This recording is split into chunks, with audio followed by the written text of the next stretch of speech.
Hey folks, it's Charlie here with another Charlie in the Rain interview. And I started doing these interviews to just chat about the music I'm loving because Oz music has played a really big role in my life. Growing up, all the big milestones in my life have really been underpinned by local music. And there's one artist who has been there through a lot of the big crises of my teen years, now into my 20s. I got my license just so I had ID to get into this artist concert for my first 18 plus show. I'm now currently aiming at the end of the year to graduate my own arts degree from a B grade university. So I am so excited today to be chatting with Alex Lahey. How are you doing? Hi, I'm good, thanks, Charlie. How you doing? Yes, I am so excited. I'm a kid in a candy store right now. I could chat to you for hours about your entire discography. So I'm gonna reel it in. I'm gonna play it so cool. All right. I mean, I got all the time in the world for you. So let's go. Yes, oh, I love it. But we're having a chat today because something really exciting is happening. As I said, you've soundtracked almost half of my life. About 10 years ago, you released a little EP out into the world. Got it on a little CD here. Look at this. B Grade University came out 10 years ago, which is insane. I feel like it's been so formative, not just to me, but to also like the music scene. The impact of some of these songs really like it laid sort of foundation for other songs that came out around it. It's so 2016. These songs are insane. Congratulations on it being 10 years since the release. How does it feel to look back and realize it's been a whole last decade with B Grade University out in the world? Yeah, thanks so much. I haven't seen one of those CDs in a very, very, very long time. So I was wondering when I saw it in the background, I'm like, which format is that? But yeah, it's great that you've got the CD. I don't know how many of those there are around anymore. But yeah, it feels awesome. Like I don't know, like I think one of the things that I've always sort of like thought about as I've kept like going through my, I guess, like career or just like my time in music is like I've always questioned whether or not I sort of take stock of the milestones as they happen in real time. I think that when you're sort of on the ride, it's just about like staying on it, And Mm, so mm, I do sometimes worry that I run the risk of things passing me by. But it's funny, like, with 10 years of this record and 10 years of this project effectively, mm, I, for the first time, feel really acutely that I've been like holding on to this milestone in real time, and it's been really nice.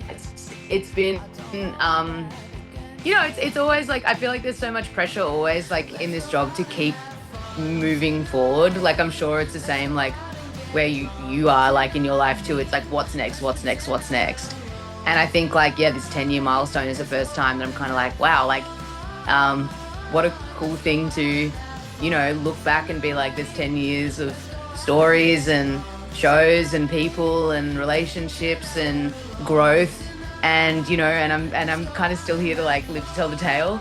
And also feel like, yeah, like I guess like a version of myself that I never could have anticipated being 10 years ago. It's quite like it's awesome, and it's also kind of like weirdly existential. But it's effectively, like I said, the first time that I feel like I'm giving myself a pat on the back in real time, instead of just thinking about the next thing. So I've really been enjoying that. yeah, absolutely. And I feel you on the existential part. At the start of this year, when like 2016 was a big like retrospective trend, I was 11 years old. I'm like, that was freaky times. But to look back and realize things like B Grade University and You Don't Think You Like People Like Me have been with me since that point. I've grown into the person I am with these songs soundtracking. So it's bittersweet, but it's also just like so exciting to look back and be like, wow, that's shaped me. Like, Yeah, it's crazy. Like, and even though 2016, like, it feels like not that long ago. I mean, it's always a thing with time. It's always mm, simultaneously feels not that long ago, but also like eons ago. But yeah, it's like interesting as well, like thinking about just the way that the world has changed in that mm, time. And like, yeah, like what just like the shape of music and pop music, and also just like people and I mean, like, and queerness and like all these other things and how they've sort of changed in that time is quite interesting. Yeah. Yeah. Oh, it's so easy. Just like even looking at the Australian music scene, it's no lie that like Australian consumers aren't consuming music by Australian artists as much, or especially like non-male Australian artists. So it's really interesting to see the artists who are still 10 years after like debut project or longer, still being able to tap into such an audience that cares so much and that connects so much with that source material. Tickets for your ticket sales for your upcoming tour, which we'll get to a bit later, went on sale about 40 minutes ago from when we're speaking now. My phone has blown up Yeah. with so many people. Oh my God, I'm going to this show, and oh, I brought my tickets here. Or, oh, I'm going to grab an extra ticket there just in case. And I'm just like, people are still connecting so much with your music, which in this current music climate is unfortunately a rarity. So it's just so exciting to see a project that is so strong in people's hearts that they keep returning to it, and they're just so eager to jump in and celebrate it. I mean, that's incredible to hear. Like, I feel like I was literally on the phone to my manager just before, and he was like, I know how you feel. He's like, it feels like you're putting on your 21st birthday and you're worried about like who's going to show up. And touring does feel like that sometimes. It's like, you just have no idea. But then, invariably it kind of, I don't know, like, yeah, like, and it's like such a beautiful thing. And I mean, look, I'm so stoked to hear that, your mates are really excited about this tour. I certainly am. And yeah, like, as I was sort of saying to you before, it's like, I don't know, this record like transcends me at this point. Like it belonged, like the moment it came out, it belonged to everyone else. And it makes me feel so happy that like people, I don't know, still kind of like are treating it with that care that they had for it at the beginning. And I mean, as far as I'm concerned as the artist, that's just like an enormous privilege, and I'm only ever just like enormously grateful and filled with joy to be playing these songs and be playing them for you and with you. And yeah, it's so cool. Oh, I love it. But it's not just the original source material that we're returning to. You're bringing us through a full reunion with these like with some reimaginings, with some cheeky little versions we've had pop up throughout the years. But on this sort of reunion record you're putting out, we've got two reimaginings that I am like losing my mind over because these are so cool. We've got You Don't Think You Like People Like Me, the like iconic pinnacle track of the EP with Tegan and Sarah. Let's Go Out is coming out with the, I'm not sure if you're going to release it sooner, I hope you do, but you've got a reimagining with Slowly Slowly, which you said to me is going full Slowly Slowly, which I am so excited about. What was the inspiration behind reimagining these two tracks and like calling up these epic mates of yours to bring like a new life to it? I mean, I think, I always wanted to do a special edition vinyl of this record, and, and I wanted to expand it. I did have the idea initially of re-recording the entire thing, but I simply just couldn't, I just didn't have time to do it, but maybe one of these days it'll happen. But yeah, I knew that I wanted to do those two songs for sure.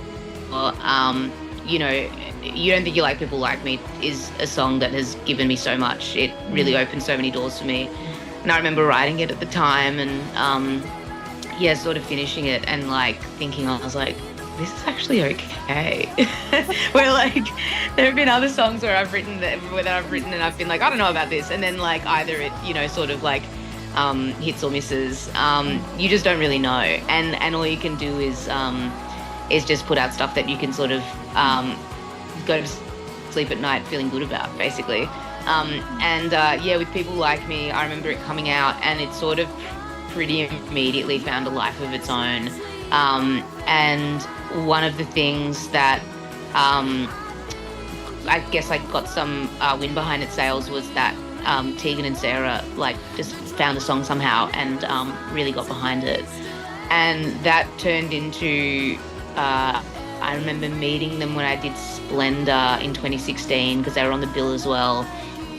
And then they took me out on my very first international tour to the UK and have become very good friends and mentors over the years. And not just that, but they've also become role models as well. Like, I like look to them as people and artists and just like human beings that I would love to, sort of replicate in my own life and my sort of interactions and what I can contribute like moving forward as I go forward in life and in music. So having them on the track was just like a complete no-brainer, and like it's crazy. Like I'm thinking about me listening to the Con on the tram when I was like 14 years old, going to music lessons after school, and then I'm in like a group text thread with Tegan and Sarah now. It's like it's crazy. And they were just so great about it. And Ben Stewart from Slowly Slowly and I became friends a few years ago, literally because we'd never met before. And we're both from Melbourne, both playing, indie rock music or whatever. And I just messaged him one day and I was like, yo, it is strange that we've never met. Like, we should get coffee. And he was like, sure. And we did that. And we're kind of kindred spirits and have become like really good mates. And have always wanted to do something together. And then when the idea to do these re-recordings came around, I asked him to help produce them. And so I'd go to his place in Bayswater and make this music over the summer.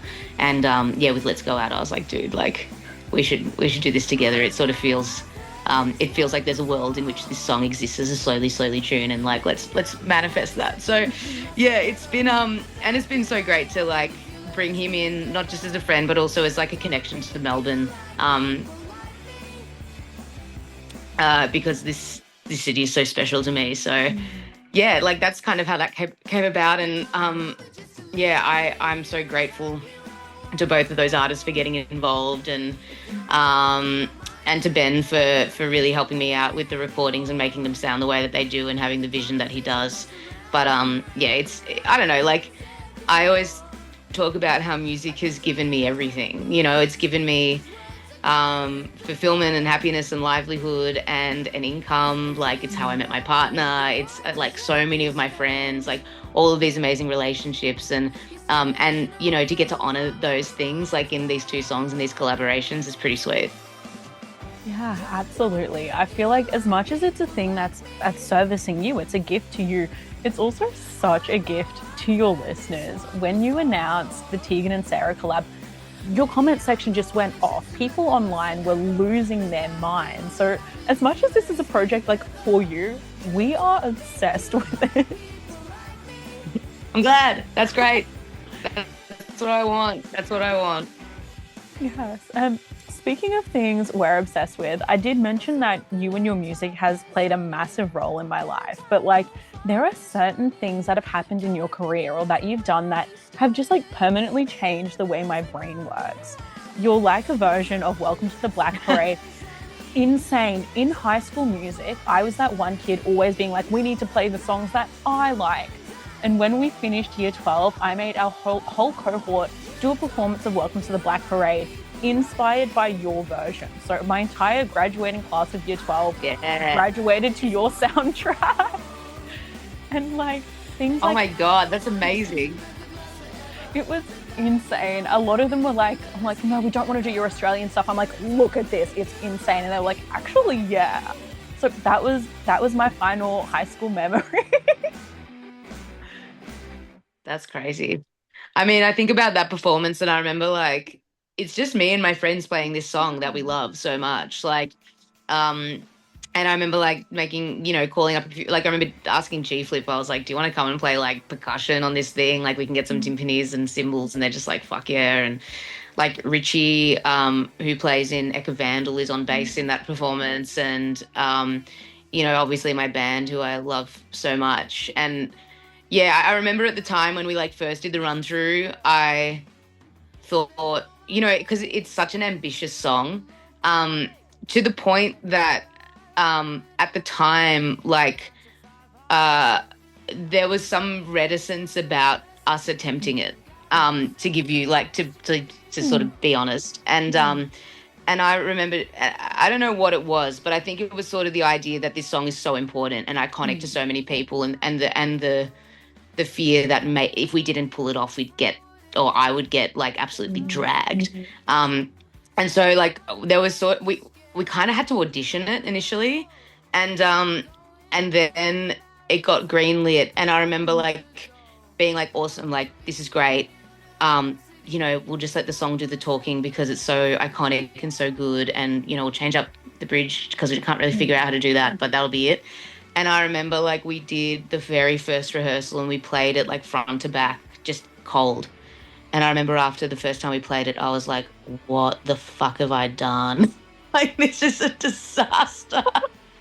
I was like, it's over for me. This is like Alex Lahey is over party right now. and and then and then obviously, but which is always the way when you play a song for the first time, and like none of us knew it. Oh, also shout out to Jono from Cry Club who sat in as well, and like this song, the performance wouldn't have been the same without Jono. And then he played again and again, and eventually it gets, it finds its feet or whatever. But I'll just never forget the first time running it through and being like, oh no. And that wasn't because everyone knew their parts and everything. It's just one of those things of like gelling. And again, like it's such an ambitious song. And it was kind of crazy, but I'm so glad we pulled it off. And it's one of the highlights of my life, that I remember that day when it came out so clearly and just being, and, because it was the first time I'd ever heard it. And I was like, okay, like we did pretty good. Like it looks good. It sounds good. Like I can, again, I can go to sleep at night feeling pretty good about that. And then it just went off. And Jared Way, like, sharing it and, and I remember him saying something about it, about just the fact that we captured the spirit of the song. And I'm all about like this, like I believe very deeply in like music having a spirit or being spirited, like not in a like a ghosts and stuff kind of way, but like but just in a like in its essence. And and to hear that come from the person that wrote the song, like it doesn't get much better than that. I was pretty stoked. Yes. No, that's one of those real like freaky type moments. And another freaky type moment, especially for me, because I grew up on a blend, like before the ages of 10, 11, 12, when I started getting into Australian music and this sort of music, it was full Tay-Tay that raised me. During the the Lover era for her and the Best of Luck Club era for you, she put, I think it was one or maybe two of your songs on one of her like Apple Music playlists. That was my worlds colliding. I was like, oh my God, this is crazy. These sorts of things have just, it felt so insane from the fan perspective, let alone from what your experience has been. So I'd love to ask, with these sorts of things, what have been your favorite sort of like memories or moments, just like crazy things you can't believe happened since the release of B Grade University? Yeah, I mean, God. It's funny, I brought up the Taylor thing with a friend yesterday for the first time in years. It's sort of one of those things that I don't think about a lot, but when I do, it's like, well, it's crazy. And I'm a huge Taylor Swift fan. Yeah. So like I felt, I look to her as a songwriter, and as an artist, like in an enormous way. And I have a great deal of admiration for her, and to get the sort of like thumbs up on a song you wrote in your fucking like apartment, and then tracked in Logic, and like the bulk of that song is just the Logic demo, and so like and it wasn't even a single, like she must have listened, like it's the last song in the album, she must have listened to the thing, It's so that's crazy cut. Yeah, it's a deep cut, dude. And like that, I remember that being wild. And and like the reality for me, it's the same as if it happened to you. You just wake up one day in your bed in your house and you look at your phone and you're like, what the fuck is going on? And I remember looking at it, I was like, what is this? And then I looked into it, I was like, oh my God, this is crazy. I just like yelled out of the bedroom being like, ah. But that's got to be up there. Doing Splendor, both times we've done Splendor has been like pretty surreal. We did the main stage both of those times, and like what an institution. It's such an era, so that was like such a cool thing. What else? I remember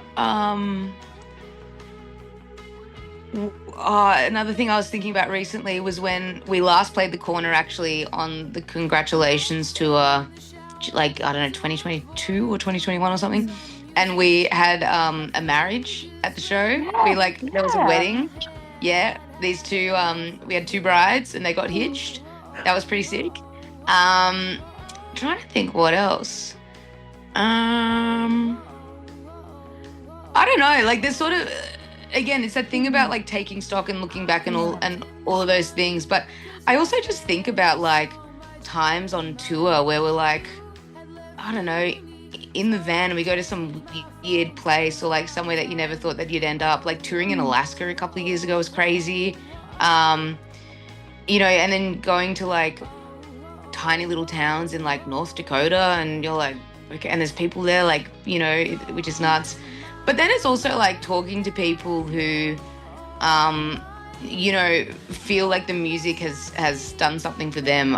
There's one particular story I have about this guy who I met in Salt Lake City who he was an Australian guy and he went to Salt Lake because he is or was a Mormon. And like Salt Lake and Utah is like it's sort of the epicenter of that faith.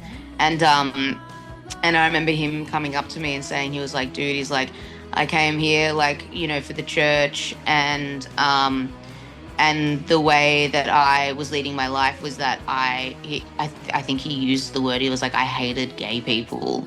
And then he was like, but then I discovered your music and I discovered that you're queer. And he's like, and I kind of like had to really think about it. And he's like, and I don't feel that way anymore. And he's like for whatever reason, it's just like hearing those songs and learning about me, like, for him, like just completely changed his tune on this like huge thing in life and society and made him a whole lot happier. And like just stuff like that. I'm like, whoa, like that's kind of intense and huge. But yeah, it's like, I don't know, there's so many things that I can think of, but that's like the privilege of playing music and getting to do it for a decent chunk of time. And they're all the sort of crazy celeb stories and situations that you find yourself in and all that kind of stuff. But at the end of the day, it's just about people, right? Yeah.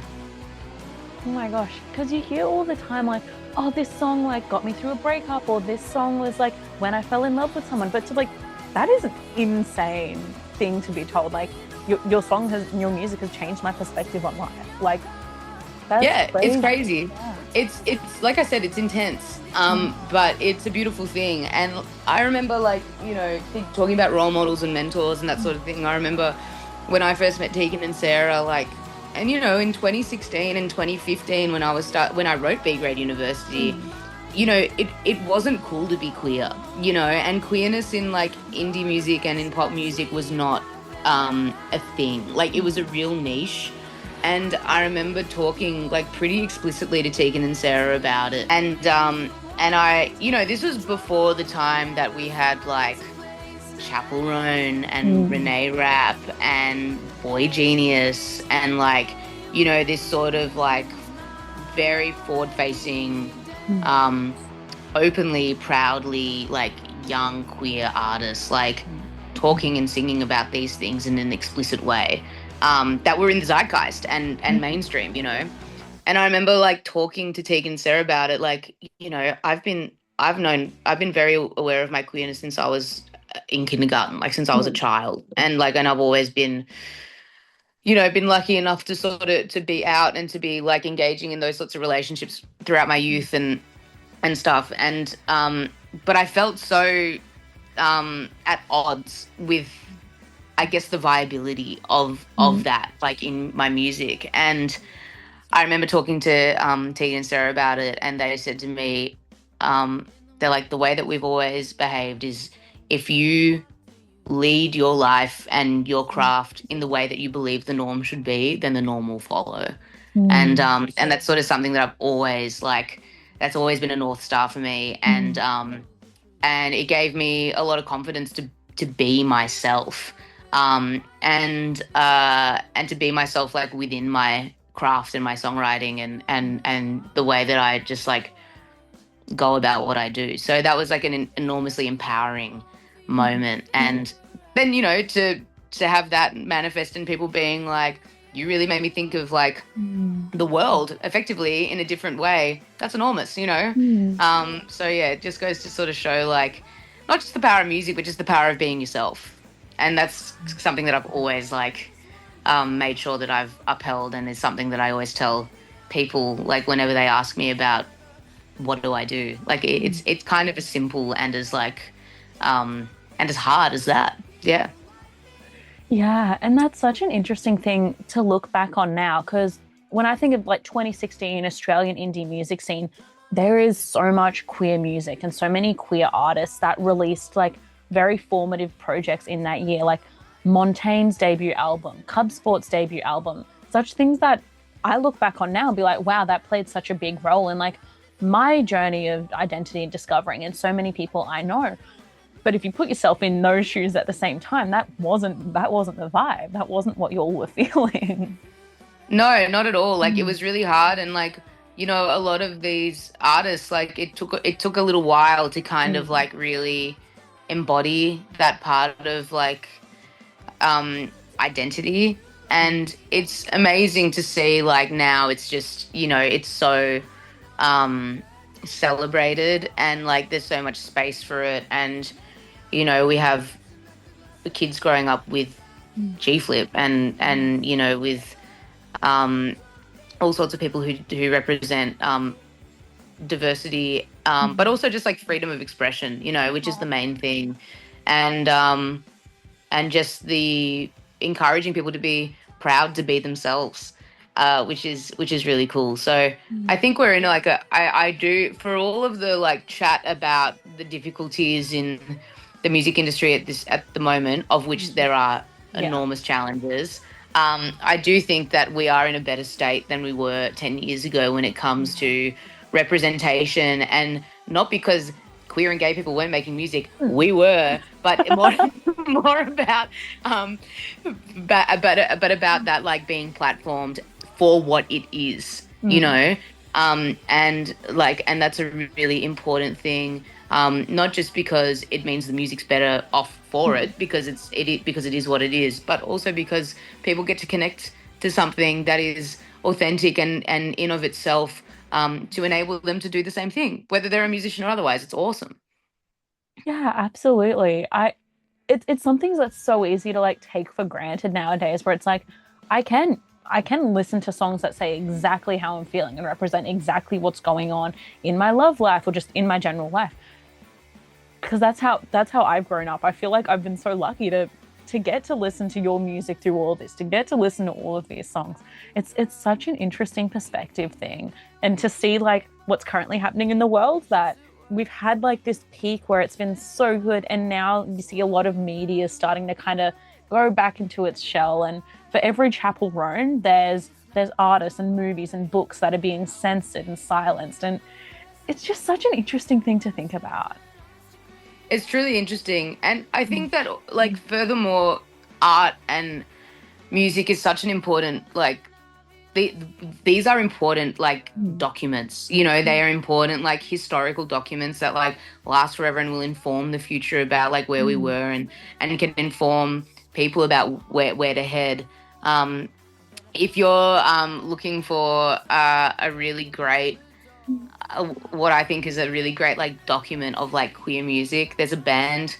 I think they might originally be from Seattle, or at least they recorded these records in Seattle. But a band called Great Grandpa from the US, and Al Many is the front person for the band. And throughout the course of this band, Al has transitioned, and it's an incredible sort of the catalog of this band is now kind of this like amazing chronology of Al becoming who they are, Mm. and that manifests audibly in the way that their voices change through Mm. taking testosterone, and it's an incredible thing. And I think about that band, and I think about Al, and I think about like how lucky are we that we have this collection of work that we can look to and celebrate, and also just like refer to as well as like, this is a person becoming their authentic selves and their true selves and their true identity, and we can hear it, and Mm. it's incredible. It's so cool. Yeah, absolutely. There's an Aussie artist called Flower Kid who has a similar journey. Yeah, He's yeah. recorded songs like either pre-T or very early in the testosterone journey, and you can listen to like one of those songs and one of the newest songs and be like, you can see the journey. It's such a fulfilling thing to listen to and to see that. So I completely get what you're saying there. It's so cool. Like what a beautiful thing. Yeah. Yeah, absolutely. But we mentioned something before, tour. We're all getting to kind of re-enroll in B grade university and experience these songs in a different political context, a different social context, a different personal context as people who have grown up listening to them or people who have found this EP sometime in the past 10 years and latched onto it. You're doing an international tour in July, you're doing Australian shows in August. I am so excited. I actually, as I said, I got my license just so I had proof of age to get into your 2023 tour, I think it was. I just got the form And my for the answer license always is yes. expiring. Yeah, I got the So is form. mine. I need to figure that out as well, actually. But yeah, it came up. I knew I never wanted to drive. I only got my license, went through that whole thing just so I could get into your show. I've never sat in the driver's seat of a car and I already have to renew it. So I'm like, it's time for another Alex Lahey show. What can we expect from the tour? What are you looking forward to with bringing back some of these songs that some of them you haven't played in a while and playing them again to rooms full of people? I mean, I'm so excited. I'm nervous, but I'm excited. Like, I think without question, like we're going to play the EP front to back. Yeah. And I've also like finished recording a new record actually. So like we might pull out a song or two from that, which will be fun.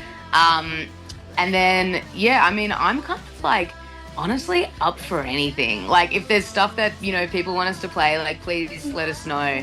But honestly, like for me, this is our first tour in Australia, like proper in 3 years, which is a really long time. So since that show that you got your license for, so I'm just excited to like come and play with my band who I love and adore deeply, and I think just to have like a big party and to celebrate, and it's kind of nice to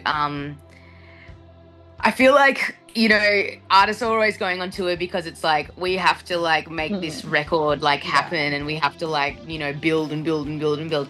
Obviously like there's always like an element of that and trying to like, make it work. But this is the first time that I've done a tour which is just about celebrating something, and it's about like, again, like reflecting and and I think like what you're saying, it's like everyone can reflect like, with this music as well, and kind of think about, what's happened in their life since these things have come out, and kind of have a bit of a party with us about it. So I'm really stoked. It's going to be great. And we're playing some awesome venues around the country, coming to Perth, which is a big treat for people in Perth who don't get a lot of tours these days. But it's going to be really fun, and I just can't wait to see everyone there and have a great time. Yes, I'm so excited because when I last saw you, I feel like the song that I resonated most, because that 2023 time was my first time seeing you, because it's so hard to get like all ages. Which venue did you come to? That was the Bright Side in Brisbane, because I'm based up. Oh, that was a fun show. Yeah, that was really fun. I remember that. Yeah. I was like front and center, and you had like a bunch of beer cans. You were cracking them off the thing. And did I throw the beer can at you? Oh my God, we talk about this all the time, Charlie. My band and I talk about this because I was throwing the beer cans and we were like, oh my God, I almost took out that one person with the beer can. And we talk about this, like, Charlie, we talk about you all the time. And it's like the joke, like, just to be clear, the joke is on me. Like, I am a fool for having done that. My God, that's so funny. Because this was like, keep in mind, it was like year 12 year. I was school captain, so I was having like a big moment of resonance when you performed Don't Be So Hard on Yourself. But I was like, this is my first 18 plus show. I'm like, this is the life. Heck yeah. Hell yeah, it's the life. You're not wrong. But oh my God, I can't believe it was you with the beer can. And that was like, I remember it like, because I did it all through the tour, throwing the beer cans out. And Yeah. it sort of went like softball style, like underarm. It like came, like the velocity and the inertia of the band like shot out of my, of the can shot out of my Yeah. hand. And we were like, oh shit. I can't believe it was you. Oh my But God. I'm just gonna, are you gonna come to the show in Brisbane? absolutely. Yeah, I will. Absolutely. If I will just hand you a beer before we play, before we play, to Very make up for that. politely. Oh my God, Charlie, that's the funniest shit. This is going straight to the group chat. Again, that was such a formative memory of mine, but I feel like that elevated the whole experience. One being my first ever like 18 plus concert, getting in like, the rowdy pit of the show. But then like that stuck with me ever since. Like, you know how you have those shirts where it's like I got my ass kicked and all I have to show for it is the Alex Lahey t-shirt. I need to like get my custom one. Alex Lahey threw a beer can at my head and I have to show for it. It's almost giving like Regina George punch me in the face. It was awesome. Like, Yeah. That's so funny. Oh, I don't even remember what I was getting at. Yeah. Oh, that's what I was saying. Yeah, I really resonated with Don't Be So Hard on Yourself at that time as the school captain. So I'm so excited to go back through the EP, even though I'm listening to it on a regular basis, actually. I love this little CD of mine is like at the top of my alphabetical CD stack. So it is getting played all the time. But I'm so excited to see which one's going to resonate with me most on this tour. Or maybe it'll be one of those new ones you've got. Maybe, yeah. No, I mean, I'm excited. I am excited as much as I am really enjoying this like project and doing the 10-year anniversary. I'm also gagging to put out new music. So yeah, I'm really excited to maybe start to tease some of that on this tour. Yes, because I feel like the past few years, like anything post-COVID really, has just been such a whirlwind. It feels like it was just last year that you put out the last record, and I'm like, it's actually been quite a few years. We've been sitting with it's been a minute for a bit. Yeah, it's been a minute. But like I feel like it's better. I think we're all as artists, all under a lot of pressure to just keep putting out new stuff all the time. Which is fun. But at the same time, it's like, no, like I'm going to make sure this record is like well and truly ready to be released. And it's getting there. Like it's very, very, very close. So yeah. Oh my God. Can we hear anything? Is there maybe any like, can you tease the direction you've gone in, or if there's any songs in your discography that it might pair well with, or anything? I'm now that you've told me about this, I'm going to be thinking about it until it comes out. Yeah.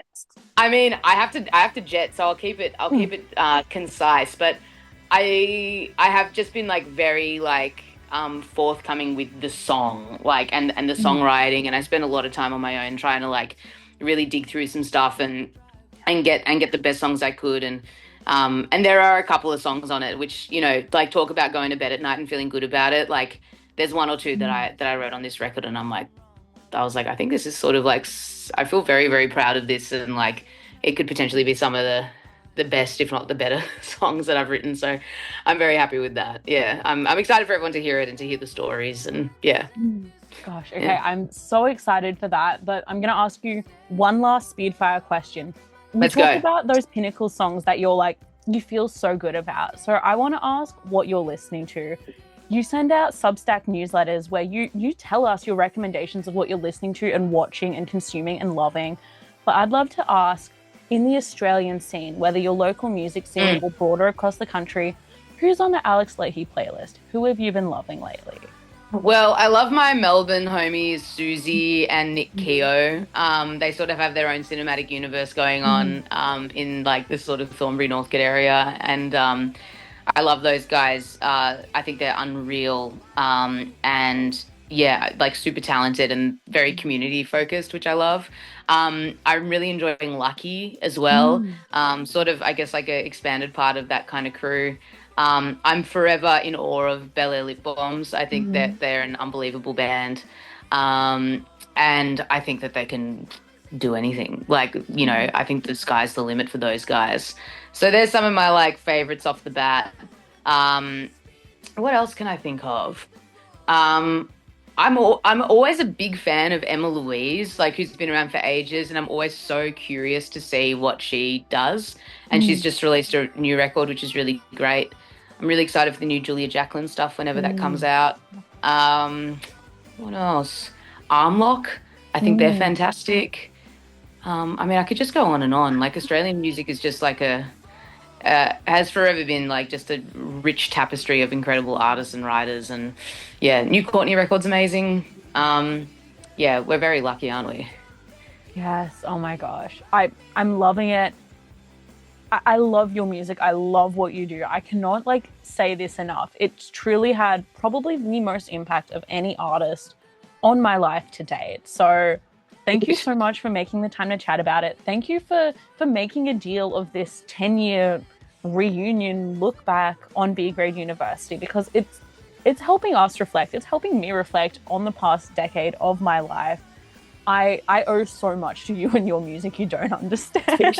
Charlie, seriously, that means so much to me. And also, can I just say that I've been a fan of you for a while as well. I think that what you're doing is unreal, and like, yeah, like you give me a lot of like uh, confidence and faith and hope in like the current state of Australian music and the future. And yeah, thanks for everything you do as well. You're a fucking legend. I'm gonna Yeah, cry. Thank you so much. you rock, dude.